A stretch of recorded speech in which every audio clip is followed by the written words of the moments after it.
Halo semuanya, perkenalkan nama saya Felicia Kwok dan sekarang saya akan menjelaskan mengenai pohon ampupu atau biasanya dikenal sebagai pohon Eucalyptus europhylla. Pohon ini merupakan pohon endemik asli Indonesia yang penyebaran alamiah tersebar di Indonesia bagian timur, yaitu di Pulau Maluku Tenggara, di Pulau Nusa Tenggara Timur, di Pulau Alor, di Pulau Timor, di Pulau Flores, dan di pulau-pulau kecil di sekitarnya. Pohon ini hidup di tanah vulkanik di ketinggian berkisar 180 meter hingga 3000 meter. Umumnya pohon ini dapat ditemukan di zona iklim kering hingga zona iklim basah. Dan juga pohon ini dapat tumbuh di tanah yang kurang subur atau kering, di tanah yang berbatuan, dan di tanah yang berawa. Tumbuhan ini merupakan tipe tanaman yang membutuhkan cahaya matahari di sepanjang tahunnya.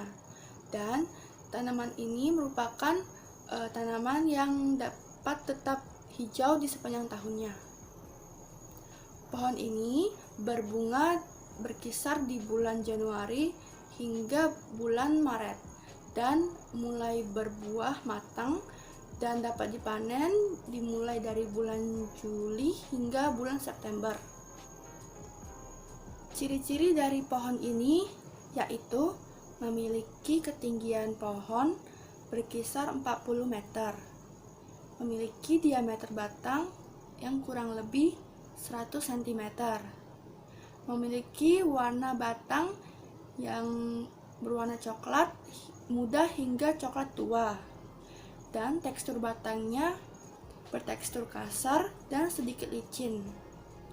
Pohon ini memiliki bunga yang berbentuk memanjang dan tidak memiliki tangkai bunga, dan juga memiliki benang sari yang berwarna putih yang banyak. Selain itu, pohon ini juga dapat dimanfaatkan di bagian batangnya, yaitu dapat digunakan sebagai bahan dasar pembuatan kertas dan bahan untuk konstruksi bangunan. Pohon ini sudah lama dimanfaatkan oleh industri arang di Brazil. Pohon ini memiliki kayu yang tergolong cukup kuat dan awet, sehingga dapat digunakan sebagai bahan untuk menopang barang berat seperti bantalan kereta api. Namun sayang, pohon ampupu atau Eucalyptus europhylla ini sudah hampir punah karena banyaknya penebangan liar dan pembakaran hutan. Terima kasih. Halo, nama saya Samuel dan hari ini saya akan menjelaskan tentang tumbuhan siwalan. Tumbuhan siwalan atau lebih dikenal dengan pohon lontar adalah tumbuhan yang berjenis palma yang hanya tumbuh di Papua. Tumbuhan ini tumbuhnya di tempat yang kering dan bisa tumbuh secara liar di atas permukaan laut setinggi 500 meter, dan tumbuhan ini bisa hidup selama 100 tahun dan akan berbuah pada umur 20 tahun. Pohon ini memiliki batang tunggal yang dengan panjangnya 15-30 meter dengan diameternya 60 cm. Biasanya pohon ini tumbuh secara sendiri, berkelompok, dengan berdekat-dekatan. Pohon ini memiliki daun yang besar yang terdapat di sekitar batangnya, yang membentuk tanjuk yang membulat. Memiliki helaian daun yang berbentuk seperti kipas yang bundar dengan diameter 1,5 meter, bercanggap sampai berbagai menjari dengan panjang 5-7 cm dan panjang tangkainya sampai 1 meter. Terdapat warna keputihan pada sisi bawahnya yang disebabkan oleh lapisan lilin dan memiliki duri berujung 2 pada sisi atas yang terdapat pada tangkainya. Terdapat karangan bunga pada tongkol yang memiliki panjang 20-30 cm dan tangkainya 50 cm. Buah-buahnya bergelombang dengan setiap tandannya memiliki 20 butir buah. Buah-buahnya berbentuk bulat seperti peluru dan warna kulitnya hitam kecoklatan dengan isi buahnya berwarna kuning dan memiliki tempurung yang keras dan sangat susah untuk dibuka, dan setiap buahnya memiliki biji sebanyak 3. Sekian ciri-ciri dari pohon lontar. Sekarang saya akan membahas tentang manfaat dari pohon lontar. Yang pertama, daunnya. Daunnya bisa dijadikan bahan kerajinan seperti topi, kipas, tas-tas kerajinan, dan lain-lain. Batangnya bisa dijadikan alat perkakas ataupun bahan bangunan. Buahnya bisa dimakan. Dan yang terakhir adalah karangan bunganya. Karangan bunganya bisa dijadikan gula ataupun tuak dengan cara difermentasikan. Sekian dan terima kasih. Halo, nama saya Fisela Agnelli, absen 25 dari kelas 10 MIPA 7 akan menjelaskan tentang flora matoa. Matoa atau Pometia pinnata adalah tanaman buah khas Papua. Pohon matoa tergolong besar dengan tinggi rata-rata 18 meter dan berdiameter rata-rata maksimum 100 cm. Pohon matoa umumnya berbuah sekali dalam setahun. Biasanya pohon ini berbunga pada bulan Juli sampai bulan Oktober dan berbuah 3 atau 4 bulan kemudian. Penyebaran buah matoa di Papua hampir terdapat di seluruh wilayah dari dataran rendah hingga ketinggian kurang lebih 1.200 meter. Pohon ini tumbuh baik pada daerah yang kondisi tanahnya kering atau tidak tergenang. Dengan lapisan tanah yang tebal, iklim yang dibutuhkan untuk pertumbuhan yang baik adalah iklim dengan curah hujan yang tinggi. Matoa juga terdapat di beberapa daerah di Sulawesi, Maluku, dan Papua New Guinea. Buah matoa memiliki rasa yang manis. Di Papua dikenal dengan 2 jenis matoa, yaitu matoa kelapa dan matoa papeda. Ciri yang membedakan keduanya adalah terdapat pada tekstur buahnya. Matoa kelapa dicirikan dengan daging buah yang kenyal seperti rambutan Aceh. Diameter buahnya adalah 2,2 sampai 2,9 cm dan diameter bijinya 1,25 sampai 1,40 cm. Sedangkan matoa papeda dicirikan dengan daging buahnya yang agak lembek dan lengket dengan diameter buah 1,4 sampai 2 cm. Tanaman ini mudah beradaptasi dengan kondisi panas maupun dingin. Pohon ini juga tahan terhadap serangga yang pada umumnya merusak buah. Budidaya pohon matoa dapat dikembangkan dengan 2 cara, yakni secara generatif atau menanam biji dan vegetatif atau percangkokan. 3. Matoa dapat meningkatkan kesuburan wanita. Buah matoa mengandung vitamin E dan antioksidan yang dapat meningkatkan kesuburan wanita. Vitamin E yang ada dalam buah matoa mengandung antibodi yang mampu melindungi telur dan meningkatkan kesuburan sebesar 20-30%. Vitamin E juga merupakan antioksidan yang bisa melindungi kulit dari paparan radikal bebas dan sinar UV. Keempat, matoa kaya vitamin C yang berfungsi menangkal radikal bebas, kalsium dan kalium. Kelima, matoa menghilangkan stres karena buah ini mengandung beberapa senyawa yang bisa digunakan sebagai obat penenang alami. Dan terakhir, matoa dapat mencegah jerawat. Buah berbentuk lonjong ini memiliki beberapa senyawa yang bersifat antimikroba sehingga bisa memerangi bakteri di kulit wajah penyebab jerawat. Namun ternyata tanaman matoa masih dikatakan langka karena memang tidak bisa tumbuh di sembarang tempat. Karena pohon ini hanya dapat tumbuh di daerah yang kondisinya kering dengan lapisan tanah yang tebal dan iklim yang diperlukan adalah iklim dengan curah hujan yang tinggi. Sayangnya, padahal buah matoa ini manis dan lezat. Selain itu juga bermanfaat bagi kesehatan dan juga kecantikan seperti mencegah kulit wajah berjerawat dan menurunkan tekanan darah tinggi.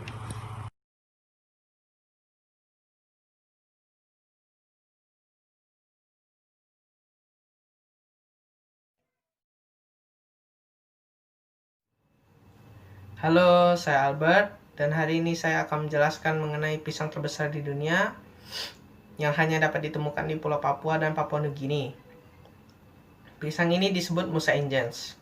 Musa ingens memiliki keunikan tersendiri, yaitu pada ukurannya yang sangat besar dibandingkan pisang-pisang lainnya. Saya akan memberikan contohnya. Ini adalah pisang pada umumnya. Sedangkan pisang Musa ingens ini memiliki ukuran yang 3 kali lipat dari ukuran pisang biasa. Musa ingens juga memiliki berat seberat 60 kg dan memiliki panjang 18 cm dan memiliki diameter 4 cm. Ia juga dapat tumbuh setinggi 15 meter dan memiliki diameter batang 2 meter. Ia juga memiliki pelepah daun yaitu memiliki panjang 5 meter dan memiliki lebar 1 meter. Namun sayangnya pisang ini tidak dapat dimakan karena memiliki rasa yang hambar, tidak seperti pisang Ambon dan pisang lainnya. Pisang ini sangat sulit ditanam, oleh karena itu banyak masyarakat Papua yang tidak membudidayakannya. Pisang ini langka. Banyak sekali orang yang mencari pisang-pisang ini. Namun sayangnya sangat sulit menemukan benih pisang ini dan cara pengembangbiakannya pun juga susah. Dikarenakan ia memerlukan waktu kurang lebih 1 tahun untuk tumbuh menjadi cambah. Pisang ini ditemukan kembali oleh Jeff Daniels pada tahun 1989. Ia menemukan sekumpulan Musa ingens. Namun ia tidak menemukannya dalam jumlah yang banyak. Dikarenakan bentuknya yang besar, Musa ingens pun mulai menyita perhatian sehingga banyak orang yang berlomba-lomba untuk mencari Musa ingens ini untuk membuktikan bentuknya serta mencicipi rasanya. Musa ingens ini tidak termasuk pada flora yang terancam punah. Namun sayangnya Musa ingens ini hanya dapat ditemukan di Pulau Papua dan Papua Nugini. Biasanya Musa ingens ini tumbuh di dataran tinggi sekitar 1350 sampai 1800 meter di atas permukaan laut. Walaupun demikian, pengembangbiakan Musa ingens menggunakan rekayasa manusia memungkinkan terjadi. Benih Musa ingens dapat ditanam di suatu media pot yang berisi tanah yang lembab. Untuk menjaga kelembapannya, hindari media tanah ini dari sinar matahari langsung agar terjaga kelembapannya. Sebagai catatan, Musa ingens ini termasuk ke dalam keluarga besar Musaceae atau bisa disebut dengan tumbuhan yang memiliki kebiasaan tumbuh herba yang besar.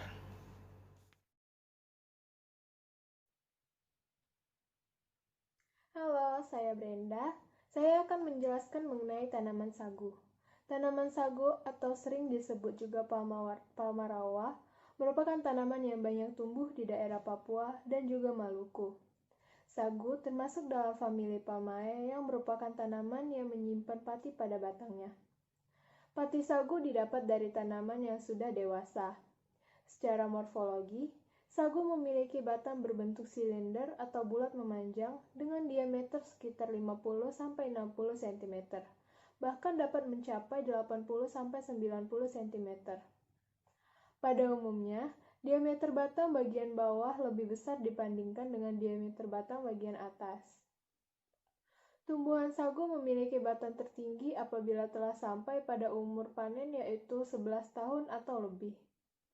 Pada masa itu, tinggi pohon sagu mencapai 13-16 meter.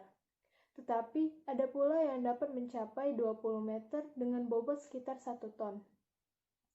Batang tumbuhan sagu terdiri dari lapisan kulit bagian luar yang keras berupa lapisan epidermal dan bagian dalam berupa empelur yang mengandung serat-serat dan pati. Tanaman sagu memiliki akar serabut. Pada awal pertumbuhan, tumbuh akar primer dan dalam pertumbuhan lanjutnya, tumbuh dan berkembang akar-akar sekunder.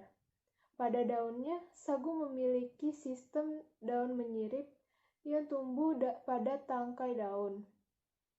Pada bagian tajuk, terdapat sekitar 6-15 rangkaian daun dan pada setiap rangkaian terdapat pelepah daun, tangkai daun, dan kurang lebih 20 pasang helai daun dengan panjang antara 60-80 cm. Daun muda umumnya berwarna hijau muda. Kemudian, dengan bertambah waktu secara berangsur-angsur, berubah menjadi hijau tua. Selanjutnya, berubah lagi menjadi coklat kemerah-merahan apabila daun mulai tua. Tangkai daun yang telah tua tersebut akan terlepas dengan sendirinya dari batang dan meninggalkan bekas pada kulit batang. Tumbuhan sagu mulai berbunga dan berbuah pada umur sekitar 10-15 tahun. Malai bunga menyerupai tanduk rusa yang terdiri atas cabang utama, sekunder, dan teriser. Pada cabang teriser, terdapat sepasang bunga jantan dan bunga betina. Jumlah struktur bunga sekitar 15-25 cabang utama dengan panjang 2-3 meter. Cabang sekunder terdapat 15-22 cabang dan cabang ketiga terdapat 7-10 cabang. Upaya mengurangi ketergantungan terhadap beras dapat dilakukan, salah satunya adalah dengan cara mencari alternatif atau eksplorasi bahan pangan lain. Yang dimana sagu merupakan tanaman pangan lokal yang memiliki segudang potensi di dalamnya. Melihat dari potensi sagu yang sangat tinggi, maka perlu usaha untuk membudidayakan tanaman ini. Sekian dari saya. Halo, perkenalkan. Nama saya Medisa Orlando dari kelas X MIPA 7. Saya akan menjelaskan manfaat dari pohon sagu. Pohon sagu adalah tanaman yang berasal dari Asia Tenggara. Wilayah Asia Tenggara tersebut termasuk di Indonesia. Dalam peta sebaran sagu yang dilansir situs resmi Kementerian Pertanian atau Kementan, pohon sagu yang hidup di hutan alam mencapai 1,25 juta ha, dengan rincian 1,20 juta di Papua dan Papua Barat dan 50.000 ha di Maluku. Sedangkan pohon sagu yang merupakan hasil budidaya atau sengaja ditanam dan semi kultivation mencapai 158.000 ha dengan rincian 30.000 ha di Papua dan Papua Barat.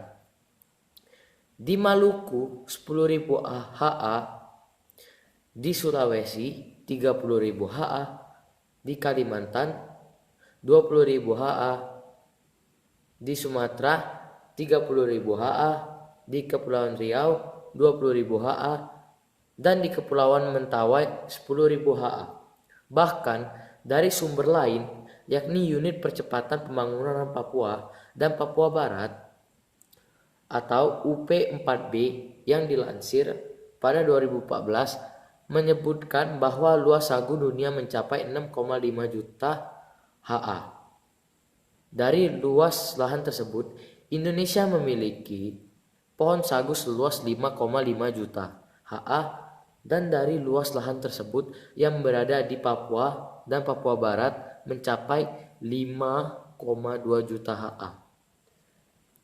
Sagu umumnya ditemukan di rawa-rawa, hutan, dataran rendah, dan air tawar tropis atau Zainab et al. 2013. Luas lahan tanaman sagu di Indonesia 1,12 juta ha atau 50% dari jumlah luas lahan tanaman sagu di dunia, atau Syahdima et al. 2013. Berikut adalah contoh-contoh pelestarian flora yang hampir punah. 1.